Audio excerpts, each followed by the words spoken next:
My next two guests are experts in building environments that help entrepreneurs and their ventures succeed. Neela Mollgaard is the executive director of Launch Minnesota, a statewide collaborative effort encouraging business growth and innovation. She has spent her career showing business leaders and students what it takes to survive in the 21st century economy. And I have to get a frame from her on what the 21st century economy is. It's turbocharged and crazy.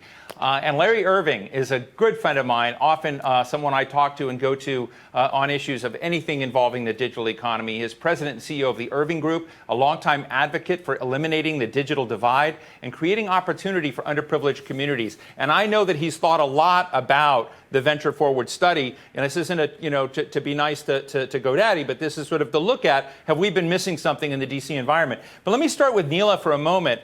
You know, I have been in your territory in Minnesota a lot, and I'm fascinated by the two sides where there's a lot of vibrancy, there's a lot of wealth, there's also poverty and stress, and I'm just always interested in how someone in your, when you look at Launch Minnesota, what is the part of the ecosystem that you're trying to grow and change?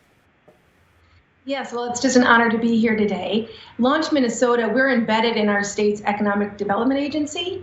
And so what we are doing is working to build an infrastructure connecting corner to corner of the state for our startups and our early stage businesses, our entrepreneurs to succeed.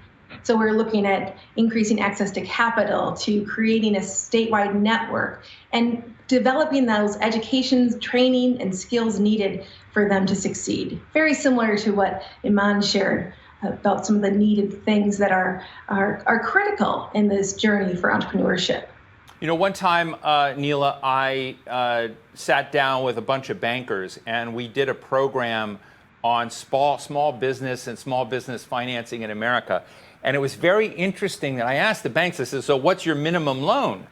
And at that table, at that time, and this was years ago and not now, it was $5 million. And I said, whoa, you're talking about a level of organization that's much larger. Have you managed to go down to a lower level of both employer and employee in terms of the numbers and the size so that you can hit some of that micro venture size business?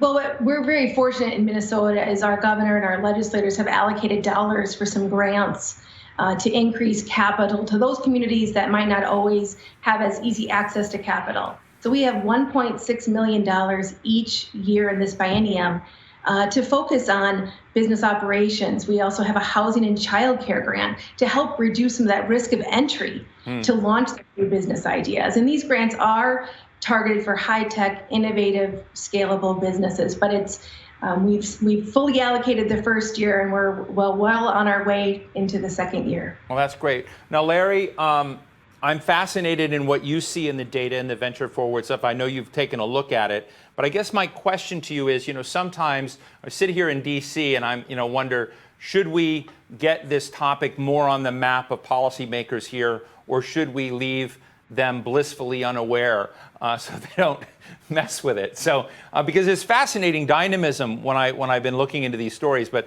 love to get your take. I think it's a little bit of both. I think we really want this to be done at the local level. This innovation is happening at the local level, but policymakers need to be aware of it too. When at the end of the day, one of the things that GoDaddy and Venture Forward have also come up with some policy pillars. Access to capital is an issue, and there are things in Washington that can be done. There are skills building that people need, and Washington can help with creating an environment for skills building. And, Steve, I'm a New Yorker, and I always come back to New York, and I usually talk about broadband. They've been very clear that this is a internet-driven opportunity. And in my hometown of New York City, 40% of small businesses don't have access to a gig network, which is kind of the entry stakes for doing this. If you don't have a robust internet connectivity, you can't do this. So, yeah, Washington. You want Washington to do that, which you can do, but folks like Neela are doing the hard work. Folks like Mayor Lightfoot, I happen to know her economic development vice mayor very well.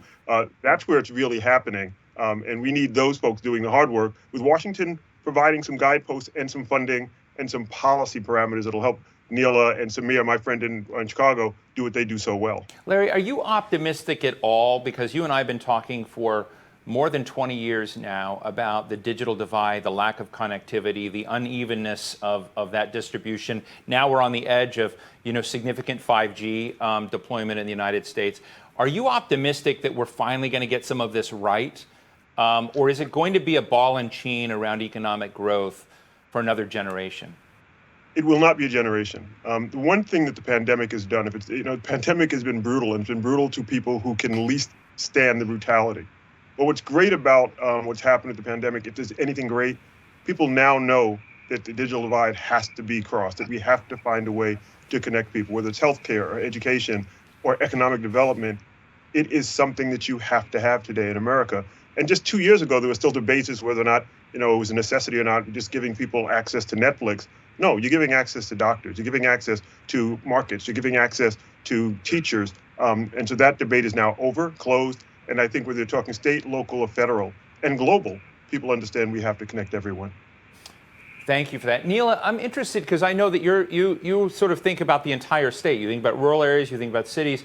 But what sorts of, Larry just mentioned, skills building and testing. What kinds of best and promising practices have you discovered about helping to give entrepreneurs the spark, the support, the how-tos that might be roadblocks to them succeeding? One of our key successes is building a hub and spoke network across Minnesota, connecting corner to corner, where we are linking organizations from all different sectors, bringing academia to the startup community, to corporate, to investors, all working together, all playing on their strengths to put the entrepreneur first and help them start and scale businesses. We just was in a call with the program partners. We have 7 hubs, over 6 regions of Minnesota, and over 60 program partners now all working together. This was just launched earlier this year, right when COVID hit, impeccable timing. But to see the progress in just such a short time, I'm so proud. And we are going to be able to help our startups better navigate the plethora of resources and expertise that we have here in Minnesota. So, a hub and spoke system, as you're talking about it, requires volunteers, it requires mentors, it requires people willing to share experiences. And I wonder in this time when everybody's so frozen up and paralyzed, whether people have enough emotional wherewithal to support, be empathetic, help others. What's the experience out? I mean, I'm not asking this facetiously. I'm always impressed when I hear about people willing to give time to others who are trying to get ahead. But, saying that and doing that are two different things. But what's the real experience been in Minnesota? It has been so rewarding to work with these communities, to work with these organizations and entities that they themselves are having to flip their business model inside out. Events and educational trainings that they did in person now are all on virtual. But the resolve, the resiliency that these organizations have, these higher ed institutions, our startup community, they want to serve. They want to see these businesses succeed. We know this is the right things to do at this time. History shows, research shows, in times like this is when we need to focus on innovation and launching these new startups, these new technologies to help grow our economy now and into the future. Larry, I want to ask you, similarly, New York and where you were from in New York may be different. If you're part of the New York that wasn't connected, I imagine, it's still very different than most of Minnesota. But, we're talking about folks that have not had the opportunities that the plugged-in community have.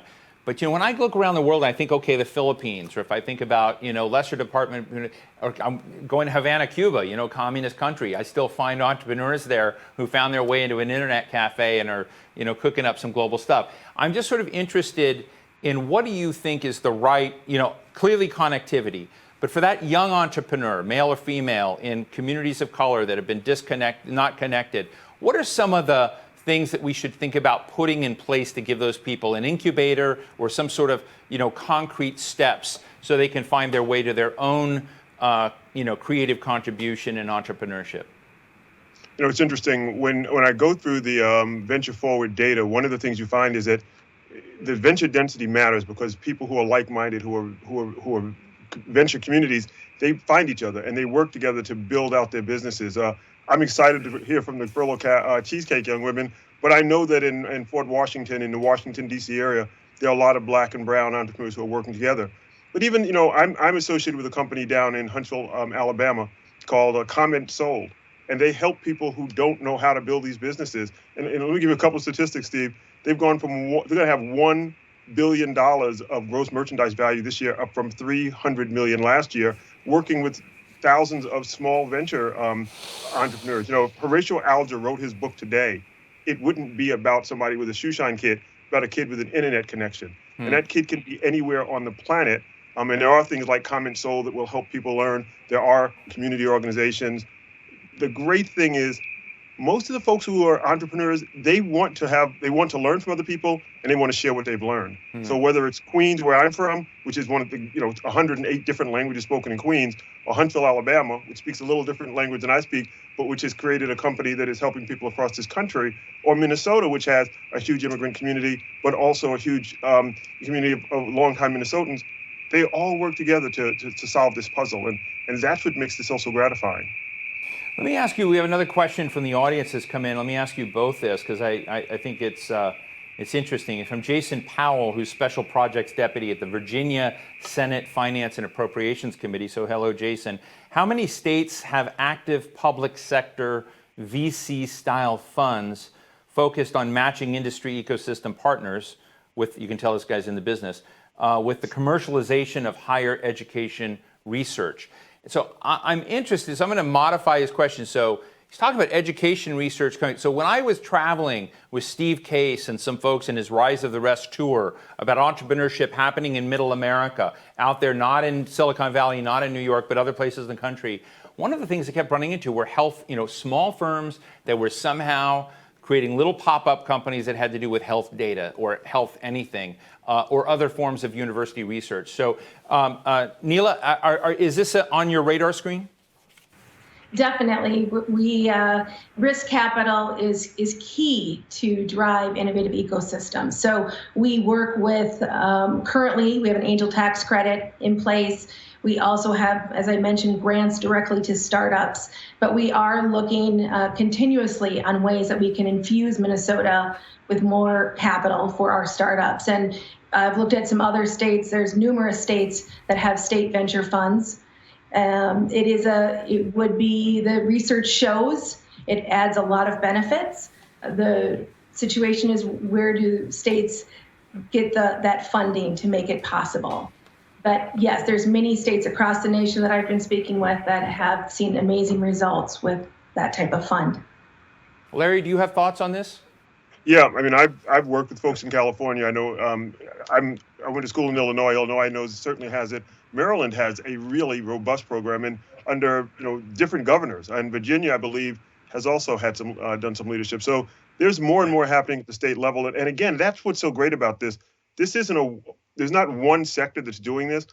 Our country's going to grow because of the innovation that's happening in lots of different pockets across this country. And there are going to be lots of players, but it has to be done at the state, federal, and local level. And access to capital is the biggest problem, the biggest obstacle for most of these young innovators or even older innovators. Because, Steve, one of the things we have to remember, when this pandemic hit, a lot of people lost their number one job. And this isn't, these ventures didn't become side hustles. They became ways people kept their families fed. And now they've learned, I can make this business. I don't have to work for myself. I can work for me and for my family.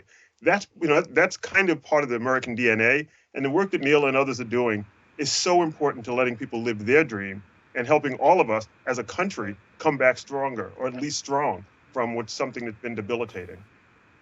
Well, I really appreciate the perspective of both of you. Let me just ask you both finally, Larry, you've talked about access to capital being the thing, and I know, there were problems in the CARES Act, for instance, that again, to come back to the size of the firm, it didn't touch these size firms. It, provided nothing. Maybe it provided unemployment in certain ways or other forms of support, but it was not on the radar screen. But just in the spirit of this conversation, just what's the one thing each of you would do, particularly in the time of COVID, that you would say, okay, if you want to help this community leapfrog out of tough circumstances into better, what would be the one thing you do? Neela? I would say, are you regarding policy for states? You choose policy, money, broadband connectivity. Well, we see, as Larry has said, it's cities and states and countries that create a friendly environment for entrepreneurs that are outpacing other economies. So I would, model what we have done and where we've allocated state dollars. That is grant dollars to startups. It's dollars to those entrepreneurial support organizations that are providing the education, the mentorship, the guidance, the expertise, and then, infusing any sort of programming like our angel tax credit to incentivize more private dollars. Right. And Larry, I'm going to give you the last word. I'd have to go to broadband connectivity. If 4 out of 10 people in New York City Sure. don't have access, and I'm sure those numbers are similar in Minnesota, and I'm sure they're similar across the country, particularly in rural America. You give people connectivity, you give people that tool, they're going to find a way to make it work with them. I mean, and you and I have been to South Korea, we've been to Australia, and that's where they've got total connectivity. It's crazy. I mean, this is my own editorial comment. It's embarrassing at some level. But Neela Mollgaard, Executive Director of Launch Minnesota, Larry Irving, President and CEO of Irving Group. I should also mention an inductee into the Internet Hall of Fame. It's a great pleasure to be with you both. Thank you so much for joining us today. It's been my honor. Thank you, Neela. Great to meet you. Pleasure.